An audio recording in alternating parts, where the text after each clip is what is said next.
আপনারা শুনছেন the dark horse's. আমাদের আজকের গল্প লেখিকা সঞ্চিতা দাসের কলমে ব্যবধান। সঙ্গে থাকছি আমি অমিত। আমি দেবলীনা। Season 2, episode 2।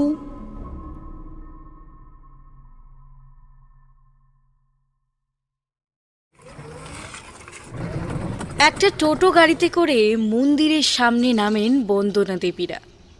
ঘড়ির কাঁটা তখন 11টা ছুঁই ছুঁই। কাকলিয়া ছায়াদেবীও আলোদের সঙ্গেই এসেছেন। মন্দিরে গিয়ে বিগ্রহ প্রণাম করে সবাই আশ্রমে যায়। আশ্রমে ঢুকতেই সামনে বেশ কয়েকজন গেরুয়া বস্ত্র পরিহিত ব্যক্তি দেখতে পায় আলোরা। বন্দনা দেবী এগিয়ে ওনাদের মধ্যে একজনকে গুরুজির কথা জিজ্ঞেস করতেই সে বন্দনা দেবীদেরকে বসতে বলে ভিতরে চলে যায়। কিছুক্ষণ পরে ফিরে এসে বলে, আপনারা বসুন, গুরুদেব ধ্যানে বসেছেন। ওনার ধ্যান ভাঙলেই আপনাদের ডাকা হবে। আমরা কি ভিতরে বসতে পারি? বসুন, তবে কথা বলবেন না। ছেলেটি চলে যেতে গেলেই ছায়াদেবী তাড়াতাড়ি করে বলে ওঠেন, বলছে ওনার ধ্যান ভাঙতে কতক্ষণ লাগবে? আর তা সঠিক বলতে পারবো না। 1 ঘন্টাও লাগতে পারে, আবার 3 ঘন্টাও লাগতে পারে, আবার সন্ধ্যা পারও হয়ে যেতে পারে, কোনো ঠিক নেই। আরও আধ ঘন্টা আগে এলে গুরুদেবের সঙ্গে দেখা হয়ে যেত। আপনারা বসুন, আমি আসি। ছেলেটার কথা শুনে ছায়াদেবীর মুখটা বাংলার 5-এর মতো করে কাকলিকে বললেন, বারবার বললাম একটু সেদ্ধ ভাত খেয়ে নিতে, খেলি না তো। এবার থাক বসে মুখটা শুকনো করে। চল ভিতরে গিয়ে বসি, দেখি কখন ওনার আবার ধ্যানটা ভাঙে। সিঁড়ি দিয়ে উঠে সামনেই পাথরে বাঁধানো লম্বা হলঘর, যার শেষ প্রান্তে বিনা দরজার একটা ঘর। পুরো বারান্দা থেকে ঘরটা দেখা যায়। ঘরের মধ্যে সামনে রাখা একটা কালো পাথরের কালী মূর্তি, আর মূর্তির দুপাশে একদিকে ঠাকুর শ্রীরামকৃষ্ণদেবের মূর্তি আর অন্যদিকে সারদা মায়ের মূর্তি। এটা প্রার্থনা ঘর। বন্দনা দেবীরা গিয়ে সামনেই বসেন। চারিদিকে ধূপের গন্ধে ভরে আছে। ঘড়ির কাঁটার শব্দ ছাড়া আর কোনো শব্দ শোনা যাচ্ছে না। জায়গাটা যথেষ্ট ঠান্ডা। বসে থাকতে থাকতে চোখ লেগে আসছে সবার, কিন্তু ঘুমোনো যাবে না। ঘড়ির কাঁটাগুলো প্রতিনিয়ত নিজের স্থান পরিবর্তন করছে, কিন্তু ভিতর থেকে কোনো ডাক আসে না। প্রায় 2টো বাজতে চলল। আকাশে দুপুরের কড়া রোদের দাপটকে কয়েক মিনিটের ব্যবধানে ঢেকে দিল কালো মেঘের দল। চারিদিকের তীব্র আলোতে নিমেষেই কালিমা লেপে দিয়ে নিজের ক্ষমতা দেখালো ঘন মেঘ। চারিদিকে তাকিয়ে বন্দনা দেবীরা বুঝতে পারলেন যে কোনো মুহূর্তে মুষলধারে বৃষ্টি শুরু হবে। ঠিক এই সময় গেরুয়া বস্ত্র পরিহিত সেই ছেলেটি বন্দনা দেবীদের সামনে এসে বলল, গুরুদেব আপনাদেরকে ভিতরে ডেকেছেন, আমার সঙ্গে আসুন। আলোরা 5 জন উঠে গিয়ে ছেলেটিকে অনুসরণ করে একটা ঘরে ঢোকে।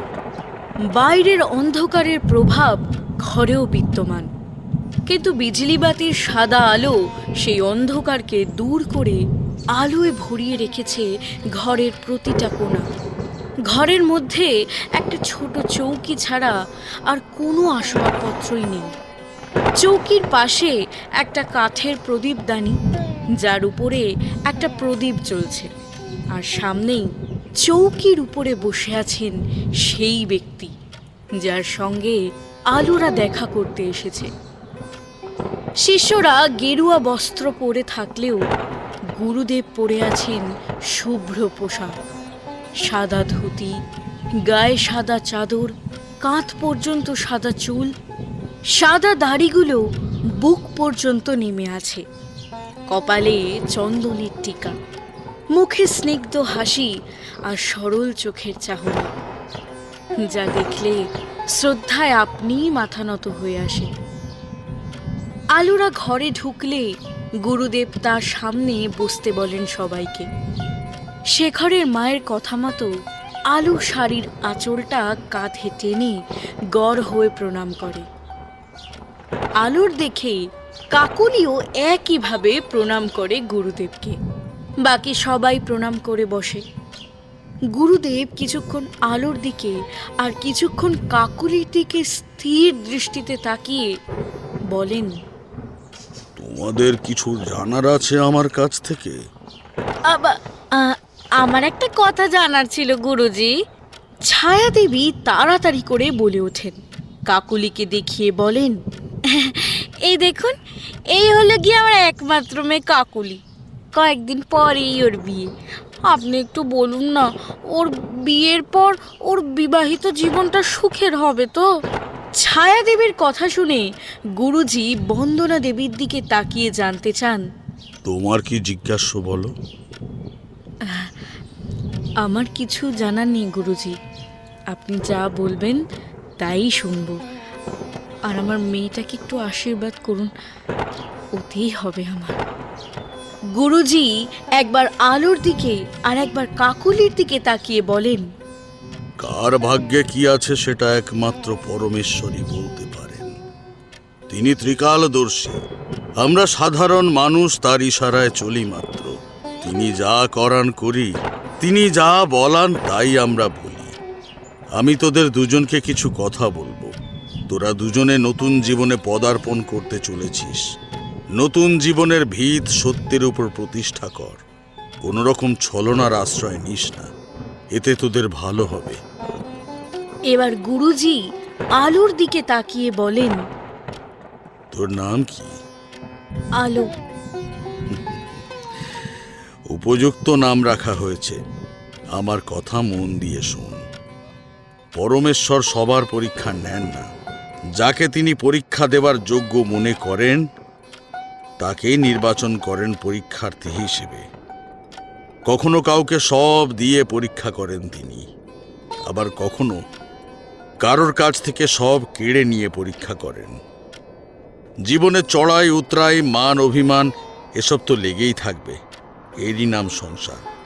তোর জীবনে যে আসছে তাকে কখনো সন্দেহের চোখে দেখবি না। নিজের সবটা দিয়ে তাকে আগলে রাখবি, বুঝলি? গুরুজির কথা মন দিয়ে শোনে আলো। বাইরে ঝোড়ো হাওয়া বইছে। হাওয়ার দাপটে প্রদীপটা নিভে গিয়েছে। হঠাৎ বিজলি বাতিটাও বন্ধ হয়ে যায়, কিন্তু ঘরটা অন্ধকারে ঢেকে যায় না। কারণ মেঘ যেমন তার ক্ষমতা দেখিয়ে সূর্যকে ঢেকে ফেলেছিল, ঠিক তেমনি হাওয়া তার বেগ দিয়ে কালো মেঘকে ছিন্ন ভিন্ন করে দিচ্ছে। আকাশে কালো রঙের পরিবর্তে আলো ফুটে উঠছে ধীরে ধীরে। কিছুক্ষণ পরে হয়তো আবার সূর্য দেখা যাবে।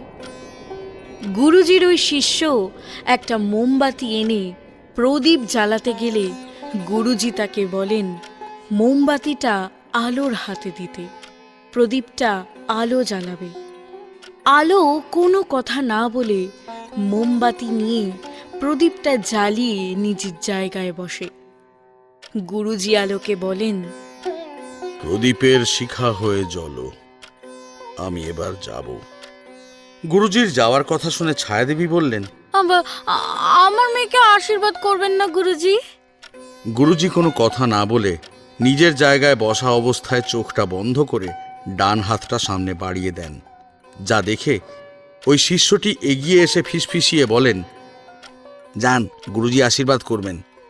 আলো যেতে গেলেই ছায়াদেবী আলোর একটা হাত ধরে আটকিয়ে রেখে কাকলিকে ইশারায় যেতে বলে।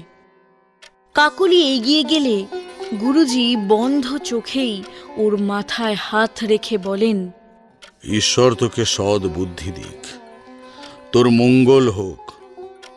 কাকলির মাথা থেকে হাত তুলতেই ও সরে আসে আর আলো এগিয়ে যায় গুরুজির কাছে। গুরুজি আলোর মাথায় হাত দিয়ে বলেন, ঈশ্বর তোকে ধৈর্য দিক, স্বামী সোহাগিনী হও মা।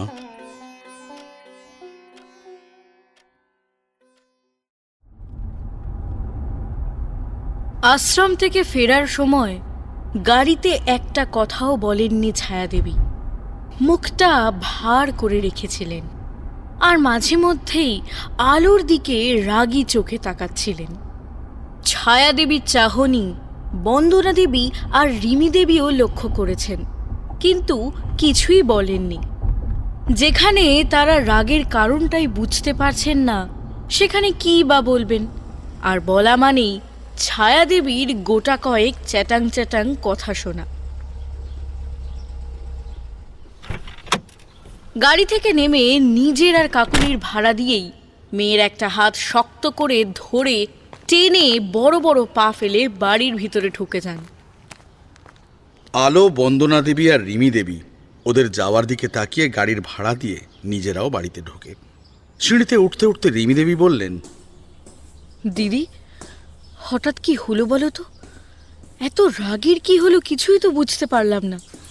আমরা তো কেউ কিছু বলিনি, তাহলে গেল এক মানুষ আর এলো অন্য মানুষ। বন্দনা দেবী আলোর দিকে চাবিটা এগিয়ে দিয়ে বললেন, তোর বাবারা মনে হয় এতক্ষণে দোকানে চলে গিয়েছে, তুই চাবিটা নিয়ে ঘরে যা, আমরা আসছি। আলো কোনো কথা না বলে চাবি নিয়ে চলে যায়।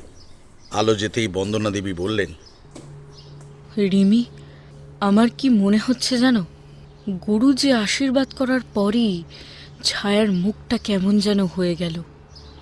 সেই থেকেই তো কথা বলা বন্ধ। যাই হয়ে থাকুক না কেন, এর রোষ পড়বে আমার মেয়েটার ওপরে। মেয়েটা যেন ওদের চক্ষুশূল হয়ে উঠেছে।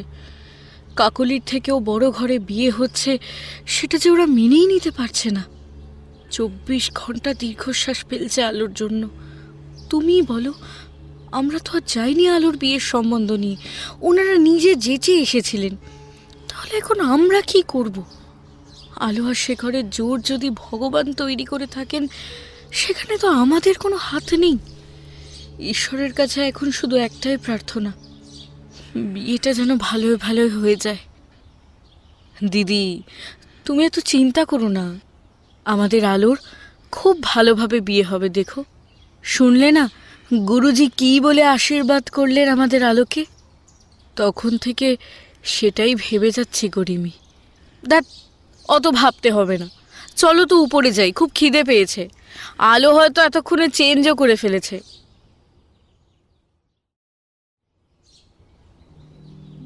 সারাটা বিকেল ছায়াদেবী গুম ধরে থাকলেন, একটা কথাও বললেন না। ছোট জায়ের এই স্বভাবের সাথে বন্দনা দেবী ভালো করেই পরিচিত। আজ কম বছর তো আর যাকে দেখছেন না। এটা ঝড়ের পূর্ব লক্ষণ, সেটা তিনি অনেক আগেই আন্দাজ করেছিলেন, শুধু মুখে প্রকাশ করেননি। সন্ধ্যের একটু পরেই শুরু হয় ছায়াদেবীর বাক্যবান, আর বন্দনা দেবীর ধারণা অনুযায়ী সব বাক্য শেষ হয় আলোর অমঙ্গল কামনার মধ্যে দিয়ে। সাথে পরিষ্কার হয় ছায়াদেবীর রাগের কারণ। বন্দনা দেবীরা সবাই ঘরে বসেই শুনতে পান, আর পাবেন নাই বা কেন?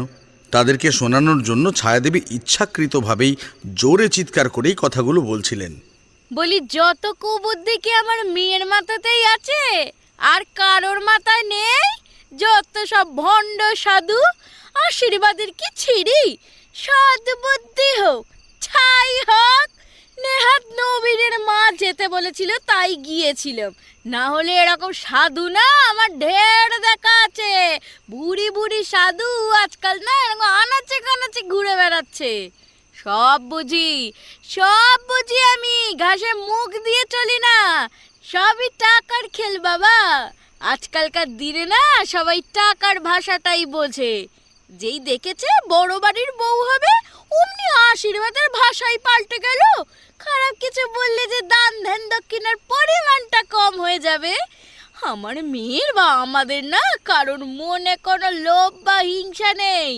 যাদের আছে তাদেরকেই দিক গে সদ্বুদ্ধির আশীর্বাদ। যেই দেখলো আমার কাকুলির ভালো ঘরে বিয়ে ঠিক হয়েছে, অমনি মেয়েকে এগিয়ে দিল। সহ্য হলো না। না, এত হিংসা সবার আমার কাকুলির উপরে দম মেশাইবে না, আমি বলে রাখলাম। উপরে না একজন বসে সব দেখছেন, সব কিছুর হিসেব তার কাছে আছে। তার লাঠিতে শব্দ হয় না। ভালো মানুষের মুখোশ পরে থাকা না বেরিয়ে যাবে। আমরা যা করি যা বলি সবার সামনে করি, সেই জন্যই আমরা খারাপ। আর যারা চুপি সারে কাজগুলো সারে তারা খুব ভালো। এক টানা কথাগুলো বলেই শব্দ করে ঘরের দরজা বন্ধ করে দেন ছায়াদেবী। বন্দনা দেবীরা নিজেদের ঘরে বসে এতক্ষণ সবই শুনছিলেন। তাদেরই সাথে কিছু কৌতূহলী পাড়া প্রতিবেশীও তাদের বাড়ির বারান্দা, জানালা কিংবা ছাদে গিয়ে ছায়াদেবীর কথা শুনছিলেন। রিমি দেবী বন্দনা দেবীকে বললেন, দিদি, তুমি কিছু বললে না কেন? আজ বাদে কাল যে বাড়িতে বিয়ে, সেখানে গান বাজনা, হাসি ঠাট্টা, আনন্দ এইসব চলবে তা না, ভর সন্ধ্যায় এরকম সাপ সাপান্তর চলছে। ছি ছি ছি ছি ছি ছি, এটা কোন ভদ্রলোকের কাজ গো? যেমন ভাসাচ্ছিরি তেমনই ব্যবহার। আরে বাবা, বেশি কিছু না হোক, এটা তো ভাবা দরকার যে তারও একটা মেয়ে আছে আলোর মতো। তাকে যদি কেউ এভাবে বলতো তার কেমন লাগতো? ছাড়ো রিমি, ছায়াকে বলতে দাও। এতক্ষণ বাইরে দাঁড়িয়ে বলছিল, এবার ঘরের ভিতরে বলবে। যতক্ষণ না আলোর সব রকমের অকল্যাণ চাওয়া শেষ হবে ততক্ষণ ও আর বলা থামাবে না। আর এখন যদি আমি কোনো উত্তর দিই বা কিছু বলি না, তাহলে আমাদের ঘরে এসে বলবে।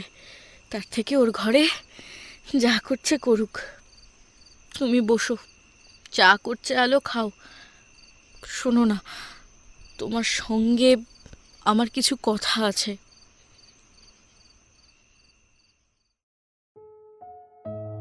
যখন সময়ের সব থেকে বেশি দরকার হয়, তখনই সময় যেন তার গতি কয়েক গুণ বাড়িয়ে দেয়। চোখের পলক ফেলতেই একটা একটা করে দিন কি করে যে চলে যাচ্ছে বোঝার উপায় নেই। দেখতে দেখতে আলো আর কাকলির বিয়ের দিন এগিয়ে আসছে, আর মাত্র একটা দিন বাকি বিয়ের। এই কদিনে আলো প্রতিদিনই শেখরের সঙ্গে কথা বলেছে। শেখরের সঙ্গে কথা বলার সময় এখন আর আলোর মধ্যে সেই জড়তা কাজ করে না। শেখর ভালো ছেলে, কিন্তু কথায় কথায় ওর বংশের আভিজাত্য নিয়ে কথা বলে। বিয়ের আগের দিন বন্দনা দেবী আর রিমি দেবী দুজনে মিলে আলোর জন্য বুড়ো ভাত রান্না করে আলোকে খাওয়ান। আলোর মামার বাড়ি থেকে এখনো কেউ আসেনি, আর কেউ আসবে বলেও মনে হয় না। আলো আর কাকলির বিয়ে যেহেতু একই দিনে, তাই ছায়া দেবী আর অরুণবাবু তাদের আত্মীয়দের অনেক আগেই নেমন্তন্ন করেছেন, আর বলেছেন কাকলির বিয়েতে আসতেই হবে। তাই ছায়া দেবীর ঘরেই বেশি আত্মীয় আসবে। তরুণবাবু নেমন্তন্ন করেছেন। নেমন্তন্নর সময় অনেকেই বলেছেন একই বাড়িতে যেহেতু বিয়ে তাই অসুবিধে হবে না। অরুণবাবুর কাছে কিছু আত্মীয় উঠবেন আর কিছু তরুণবাবুর কাছে উঠবেন। একই বাড়িতে যেহেতু বিয়ে, তাই দুজনেরই বিয়ের সব অনুষ্ঠানেই তারা থাকবেন।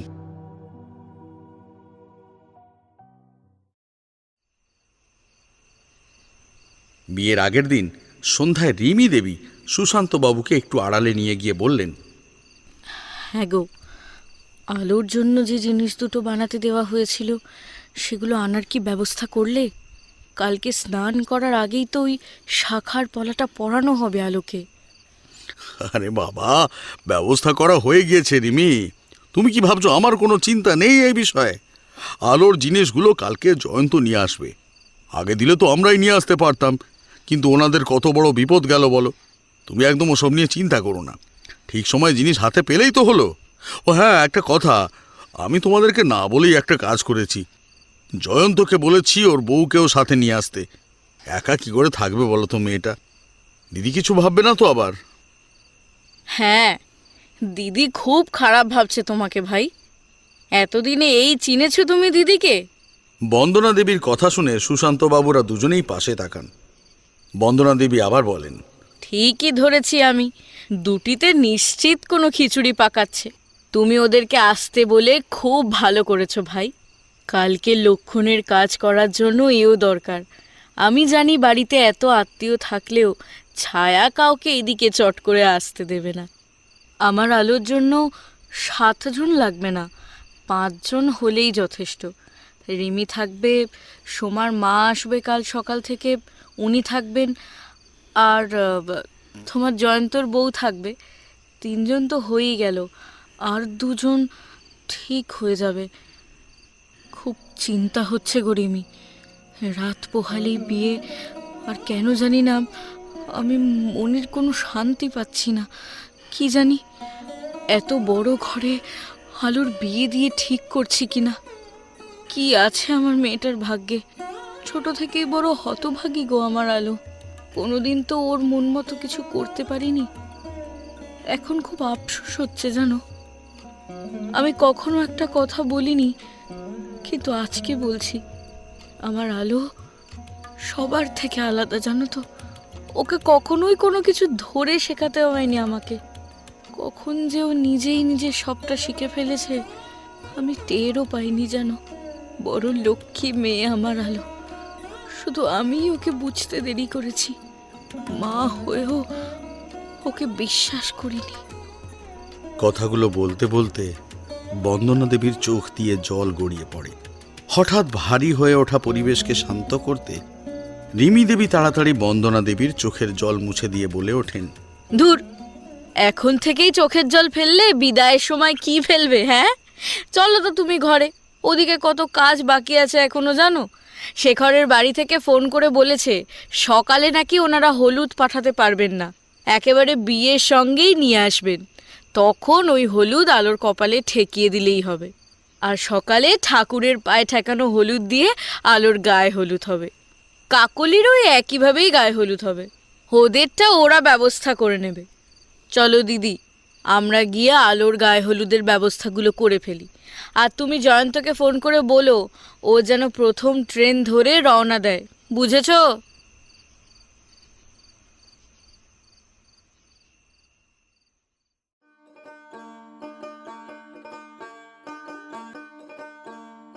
সকাল থেকেই দুই পরিবারের মধ্যে নিজেদের মতো করে বিয়ের রীতি পালন করা হচ্ছে। আলোকে সুশান্তর দেওয়া একটা হলুদ রঙের ঢাকাই পরানো হয়েছে। তরুণবাবুদের বাড়ির এটা নিয়ম, মামার বাড়ি থেকে দেওয়া শাড়ি পরে গায়ে হলুদ ঠেকানো হয়। কিন্তু আলোর মামার বাড়ি থেকে এখনো পর্যন্ত কেউ আসেনি, আদৌ কেউ আসবে কিনা জানা নেই। তাই এই নিয়মটা মামা হিসেবে সুশান্তবাবু পালন করেছেন। বন্দনা দেবী ঘড়ির দিকে তাকিয়ে রিমি দেবীকে বললেন, রিমি, তুমি রূপের সঙ্গে গিয়ে ঠাকুর বাড়ি থেকে হলুদটা নিয়ে এসো তো। আর দেরি করা যাবে না বুঝলে, না হলে অনেকটা বেলা হয়ে যাবে। এরপর আবার স্নানও করাতে হবে আলোকে। বন্দনা দেবীর কথা শুনে রিমি দেবী বেশ অবাক হয়ে তাকান ওনার দিকে। দিদি, হলুদ আনতে আমি যাব? না না, আমার যাওয়াটা ঠিক হবে না গো।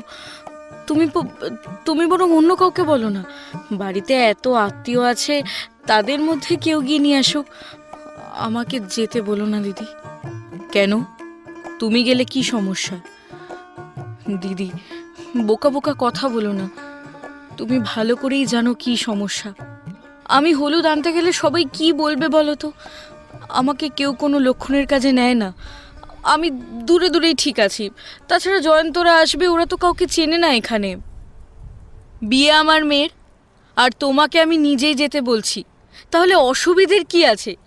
কে কি বললো সেসব ভাবা অনেক আগেই ছেড়ে দিয়েছি আমি। তাই হলুদ তুমিই আনতে যাবে। রিমি, একটা কথা আমি মনে প্রাণে জানি এবং বিশ্বাসও করি যে তোমার জন্য আলোর কখনো কোনো অমঙ্গল হবে না। তুমি মনে কোনো দ্বিধা রেখো না। এর মধ্যে যদি জয়ন্তরা আসে, তার জন্য আমি বাড়িতে আছি তো। বন্দনা দেবীর কথায় আত্মরূপের সঙ্গে রিমি দেবী গিয়ে হলুদ নিয়ে আসেন। তখনও জয়ন্তরা এসে পৌঁছায়নি। রিমি দেবীর কথায় সুশান্তবাবু ফোন করে জানতে পারেন যে ওদের আসতে 1 ঘন্টা দেরি আছে, কারণ সেদিন পরপর 2টো ট্রেন বাতিল করা হয়েছে। বেলা 2টোর পরে জয়ন্তরা আসে। ততক্ষণে আলোর গায়ে হলুদ ঠেকানো হয়ে গিয়েছে। সুশান্তবাবু আর রিমি দেবী নিজে নিচে যান ওদেরকে আনতে। নিচে যেতেই জয়ন্ত এক মুখ হাসি নিয়ে বলে, আরে সুশান্তদা, আরে ট্রেন 2টো বাতিল হয়ে একদিকে ভালোই হয়েছে বুঝলে। দেখো কাকে নিয়ে এসছি আমাদের সঙ্গে। কাল থেকে মন খারাপ করে বসে আছে, কিছুতেই আসবে না জানো তো। তারপর কাকিমার কাছ থেকে পারমিশন করিয়ে একরকম জোর করেই নিয়ে এলাম। জয়ন্তর কথা শুনে দরজার দিকে তাকাতেই সুশান্ত দেখতে পায় প্রদীপকে। হাতে একটা মাঝারি আকারের ব্যাগ নিয়ে ঢুকেছে। ওকে দেখেই সুশান্তর মুখের হাসি আরো খানিকটা প্রসারিত হয়। আরে প্রদীপ যে, আয় আয় ভিতরে আয়, আমি ভীষণ খুশি হয়েছি। তুই এসেছিস আমি ভাবতেই পারছি না। প্রদীপ ব্যাগটা নামিয়ে হাসি মুখে বলে, তাহলে ফেরত চলে যাই আমি? এক থাপ্পড় মারবো বদমাইশ ছেলে, শুধু ফাজলামো না। আমি তো তোকেও বলতাম, কিন্তু তোর ইন্টারভিউয়ের জন্য বলতে পারলাম না। তা কি হলো তোর চাকরির? কি আর হবে, প্রতিবারের মতো একই ফল, টাটায় ফিস। 10,000 টাকার মাইনের চাকরির জন্যে 2 লাখ টাকা দাও আগে। আমার ভাগ্যে চাকরি নেই বুঝলে, এই টিউশনিটাই লেখা আছে কপালে। দূর, কি যে বলিস না। আরে তোর মতো ভালো ছেলের চাকরি হবে না বললেই হলো। 2টো ইন্টারভিউ দিয়েছিলিস তো তুই, আরেকটার কি খবর? ওই জানাবে বলেছে, তবে আমি আর আশা করি না। হবে হবে, ধৈর্য ধর। আর কবে হবে গো? হ্যাঁ, 5 মাস পরে 30-এ পা দেবো। সব হবে ভাই, কোনো চিন্তা করো না। আগে উপরে চলো, এতটা রাস্তা এসেছো, মুখ হাত পা ধুয়ে আগে খেয়ে নাও, তারপর সব কথা হবে। অনু, এসো আমার সঙ্গে। ওনাদেরকে নিয়ে রিমি দেবী ওপরের দিকে যান। এই বুঝি তোমার আলো বৌদি? এই যে একেবারে ডানা কাটা পড়ি গো। তোমার কাছে আলোর প্রশংসা শুনে আমি মনে মনে ওর একটা ছবি কল্পনা করেছিলাম, কিন্তু আমার কল্পনার আলো যে তোমার বাস্তবের আলোর ধারে কাছেও আসবে না গো। আলোর চিবুকে হাত দিয়ে জয়ন্তর বউ অনুশ্রী হাসি মুখে কথাটা বলে। আলোর পাশে বসে ওর হাতের দিকে তাকিয়ে দেখে অনুশ্রী। রিমি বৌদি, আলোর হাতে শাঁখা পলাটা কি সুন্দর মানিয়েছে বলো। তুমি নিশ্চয়ই ভাবছো এ আবার কি রে বাবা, এসে বক বক করতে শুরু করে দিয়েছে, তাই না আলো? আমি হলাম অনুশ্রী, সবাই আমাকে ছোট করে অনু বলে ডাকে। আমার বর সুশান্ত দাদাকে দাদা বলে, সেই সূত্রে আমিও দাদা বলি। আর দাদার বউকে রিমি বৌদি। তুমি আমার থেকে বছর খানেকের ছোট হবে, তাই আমাকে দিদি বলেই ডেকো কেমন? আর হ্যাঁ, তুমি বলো, আমার আবার ওইসব আপনি টাপনি ঠিক পোষায় না। বেশি সম্মান জিনিসটাতে না আমার কেমন যেন হাত পা ইস্পিস ইস্পিস করে, মনে হয় গায়ের মধ্যে কে যেন একটা আরশোলা ছেড়ে দিয়েছে। অনুর কথা শুনে আলো খিলখিলিয়ে হেসে ওঠে, যা দেখে অনু বলে, ইস, আমি আসবো আগে জানলে না তোমাকে সাজানোর জন্য পার্লারের মেয়ে আনতে হতো না, আমি তোমায় সাজিয়ে দিতাম।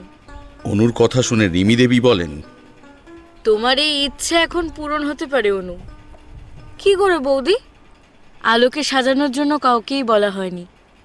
ওকে আমি নিজের হাতে নিজের মনের মতো করে সাজাবো, এটা আমার বহুদিনের ইচ্ছে। এখন তুমিও চলে এসেছো, ভালোই হয়েছে। আমরা দুজন মিলে আলোকে সাজাবো। আলো অনুশ্রীকে বলে, আমি কিন্তু তোমাকে চিনি অনু দিদি। সোনামা তোমার কথা বলেছে আমাকে, তাহলে তো ভালোই হলো। দেখা না হয়েও আমরা কিরকম পূর্ব পরিচিত হয়ে গেলাম। তুমি বরং একটু রেস্ট নাও আলো, তারপর এসে আমরা তোমাকে সাজাবো। বৌদি, তোমার দেওর আর প্রদীপ কই গো? অনেকক্ষণ হলো ওদেরকে দেখছি না। ওরা মনে হয় তোমার দাদার সঙ্গে আছে, ওদেরকেও কাজে লাগিয়ে দিয়েছে হয়তো তোমার দাদা। বেশ করেছে, এসেছে যখন তখন দাদাকে একটু হেল্প করুক। চলো আমরাও যাই, এখানে থাকলেই কথা হবে, আলো বরং একটু রেস্ট নিই।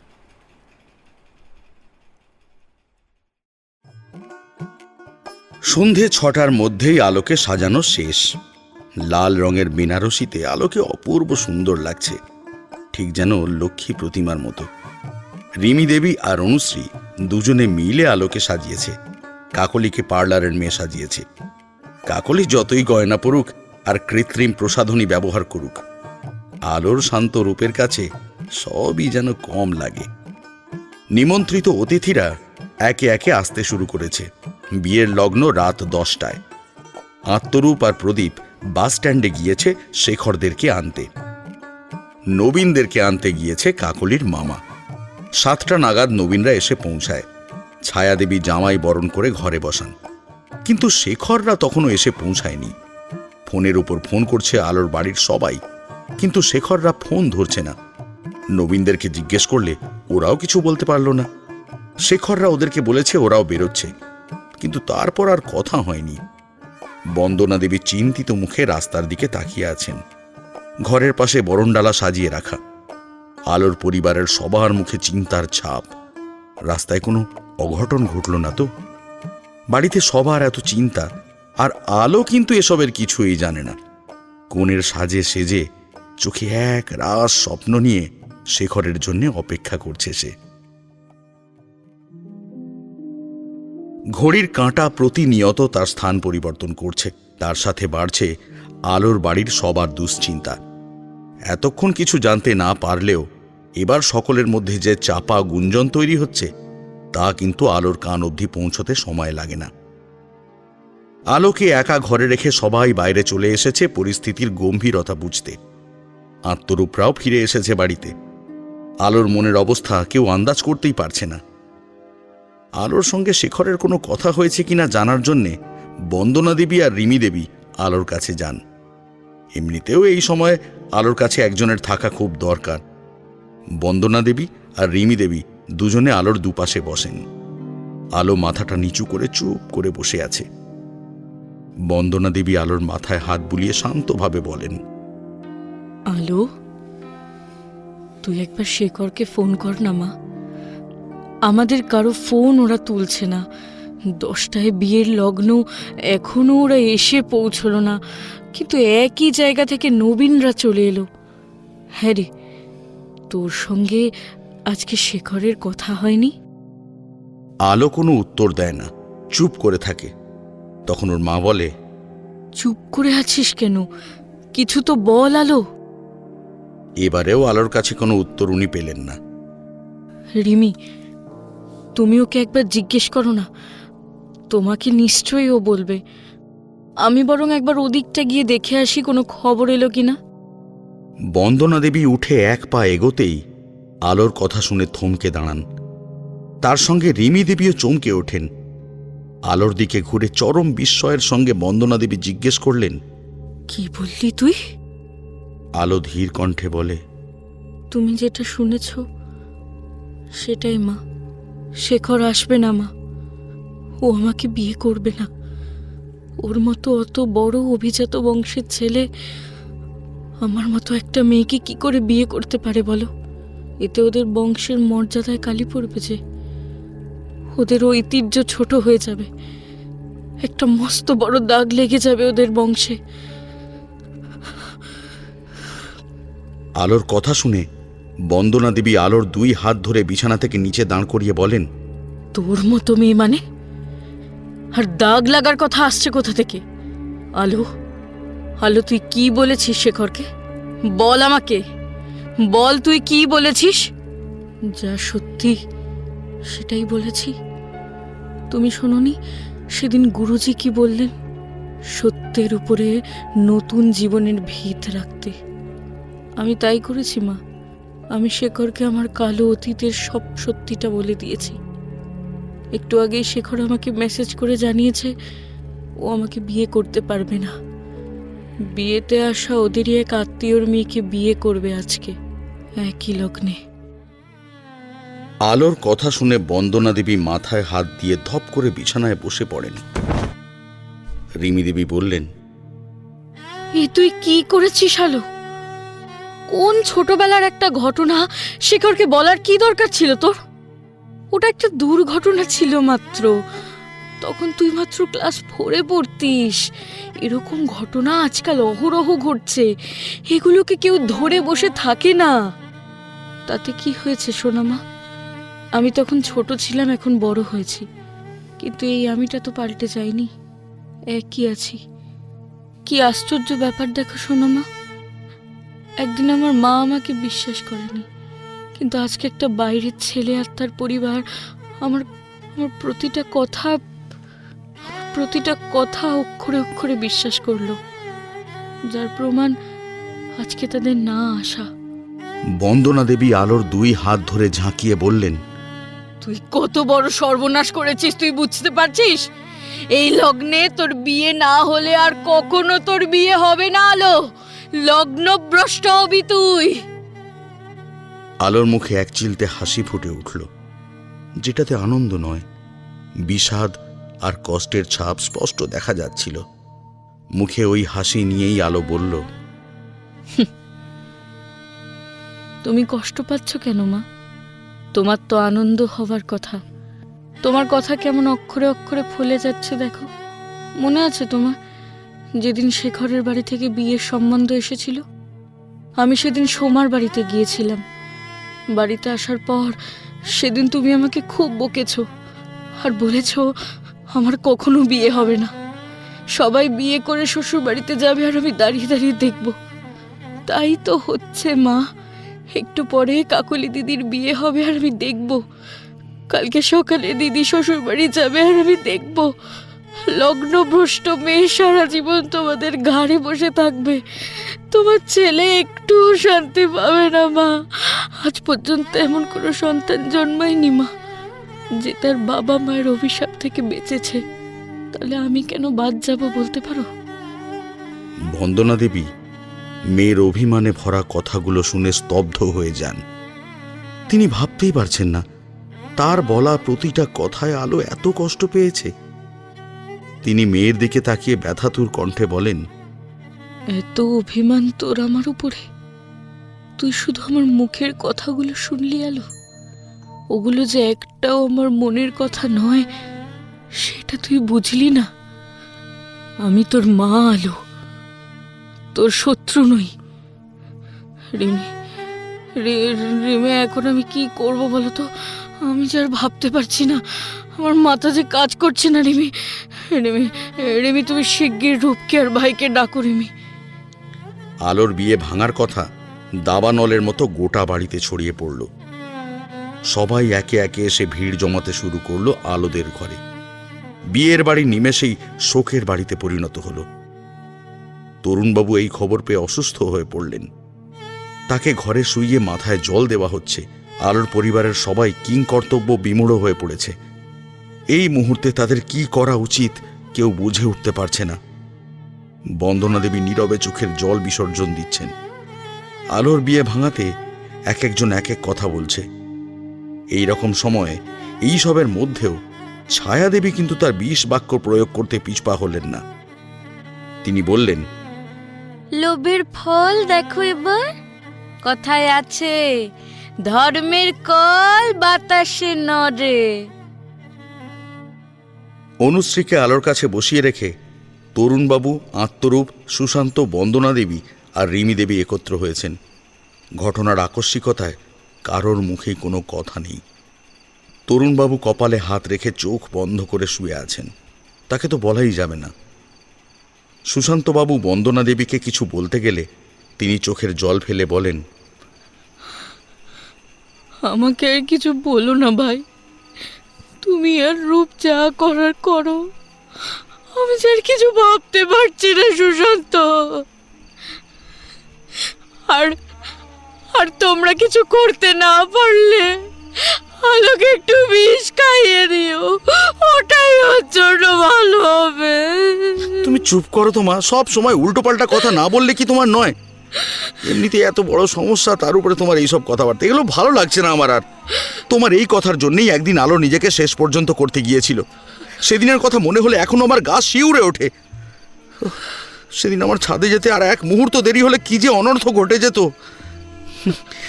এখন তোমার এইসব কথা আলোক শুনলে ওকে আর বাঁচাতে পারবো না মা।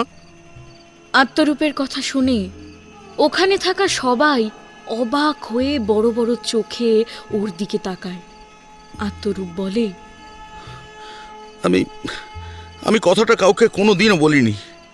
মামিমা, বলছি আলোর কাছে কে আছে গো? দেখো ওকে একা রেখো না, পাগল মেয়ে, না জানি কি করে বসে। অনু আছে আলোর কাছে, তবু আমি একবার দেখে আসছি এক্ষুনি। রিমি দেবী বাইরে আসতেই জয়ন্ত আর প্রদীপ জিজ্ঞাসু দৃষ্টিতে তাকায় তার দিকে। রিমি দেবী দুদিকে মাথা নাড়িয়ে আলোর ঘরে গিয়ে ঢোকেন। জয়ন্ত ভিতরে গিয়ে সুশান্তবাবুকে বলে, সুশান্তদা, বলছি এখন তাহলে কি করবে বলো তো? জয়ন্ত, এই সময় আমাদের একটাই কাজ, যে করেই হোক আলোর বিয়ে দিতে হবে। কিন্তু ছেলে পাবো কোথায়? আর ছেলে তো আর হাতের মোয়া নয়, বা দোকানেও পাওয়া যায় না যে যে পছন্দ করে একটাকে নিয়ে এসে বিয়ে দিয়ে দেব। এই সুশান্তদা, বলছি আমি একটা কথা বলবো, বলো যদি কোনো সুরাহা হয়। সুশান্তদা, ছেলে একটা আছে, আর তার সম্বন্ধে আমাদের কারো মনে কোনো সন্দেহ নেই। আমাদের প্রদীপের কথা বলছি। আচ্ছা, তোমার কি মনে হয় এই মুহূর্তে তুমি প্রদীপের থেকে ভালো ছেলে কোথাও পাবে? জয়ন্তর কথায় সবাই একজন আরেকজনের দিকে তাকায়।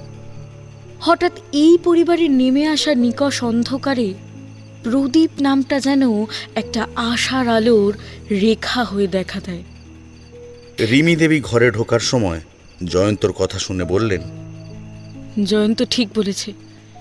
শুধু এই মুহূর্তে কেন, কোনো সময় প্রদীপের মতো ভালো ছেলে আর পাওয়া যাবে না।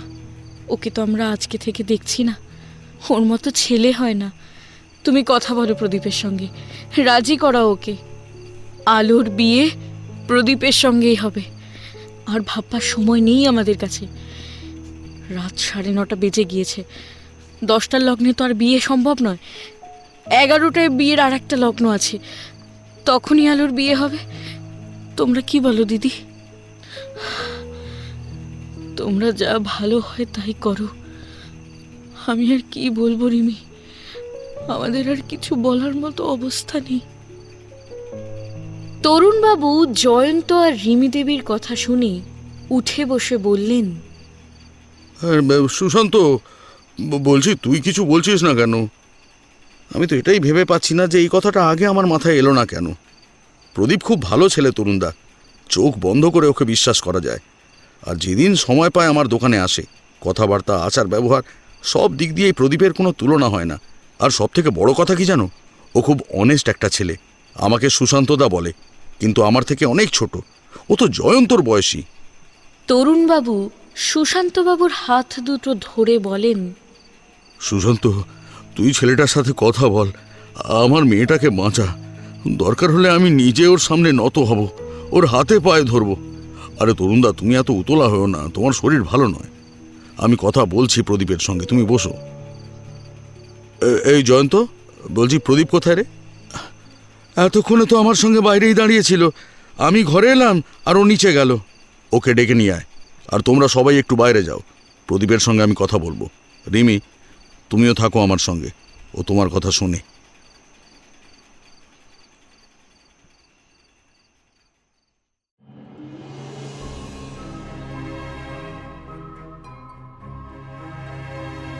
এতক্ষণ আপনারা শুনছিলেন সঞ্চিতা দাসের কলমে ব্যবধান। যদি গল্পটি আপনাদের ভালো লাগে তাহলে চ্যানেলটিকে সাবস্ক্রাইব করবেন, পাশে থাকা বেল আইকনটি প্রেস করে দেবেন এবং শুনতে থাকবেন দ্য ডার্ক হর্সেস।